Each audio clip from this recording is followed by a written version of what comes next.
أكيد بطولة كأس العرب من البطولات المهمة واللي عليها أضواء.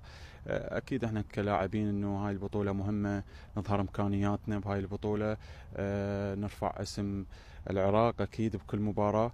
شخصية المنتخب لازم تكون موجودة بكل مباراة، وإن شاء الله داخلين كل مباراة للفوز، وواحد يثبت نفسه يعني. حلوة هاي الثقة وهاي الروحية بالتصريح منك أحمد. اكيد احنا نلعب، احنا المنتخب العراقي يعني كل لعبه لازم انه ندخل بيها، مو يعني اولا نثبت، انا قلت لك، وبعدين انه كل لعبه لازم داخلين عليها على الفوز. عودة موفقة للمنتخب من جديد.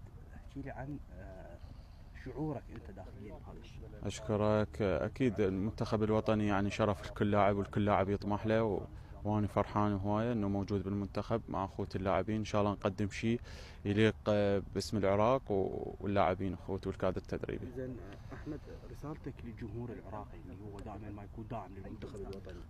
اكيد المنتخب العفو، الجمهور هم سباقين بكل شيء، وخصوصا انه بهاي البطولات يعني مو جديده عليهم، راح يكونون داعمين وساندين للمنتخب ان شاء الله. ان شاء الله نفرح. إذا أحمد، أكيد السيد أرنولد تحدث وياكم قبل الوحدة التدريبية. أبرز شيء يتحدث به وياكم، خصوصا أنتم اللاعبين الجدد اللي أول مرة راح تخوضون أول وحدة تدريبية.